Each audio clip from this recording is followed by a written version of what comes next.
Hello, এটা এনইপিসি ১১০ megawatt power plant floating.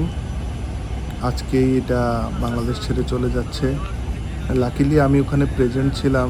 আমাদের 2.25 solar ground mounted প্রজেক্টের জন্য আমি ছিলাম সেখানে, সার্ভে করতেছিলাম। ইতিমধ্যে এটা রওনা দিল। খুব দেখে খুব মনটা খুব ভারাক্রান্ত হয়ে গেল যে অনেক বছর ছিল বাংলাদেশে, সার্ভিস দিয়ে গেল, আজ বিদায় নিয়ে গেল। আমিও লাকিলি ওখানেই প্রেজেন্ট ছিলাম। তো এত বড় বিশাল একটা বার্জ মাউন্টেড পাওয়ার প্ল্যান্ট ছোট একটা ভেসেল টেনে নিয়ে যাচ্ছে। অবশ্য পিছন থেকে কিছু লিফটিং ফোর্সও আছে। এটা 1999 সালে সিওডি হয়।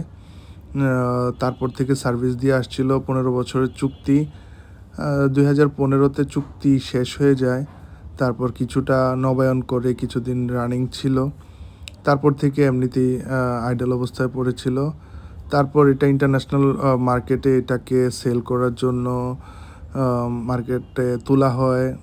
আনলাকিলি এটা অনেক পরিমাণে ইউজ হয়েছে, তো এটা আর সেল হয়নি। তো এটা স্ক্র্যাপ হিসাবে হয়তো চলে যাচ্ছে দুবাই কিংবা নাইজেরিয়াতে। আমি যতটুকু জেনেছি, লোকালি জিজ্ঞেস করে, এটা নাইজেরিয়াতে কোথাও আবার রিইউজ হবে।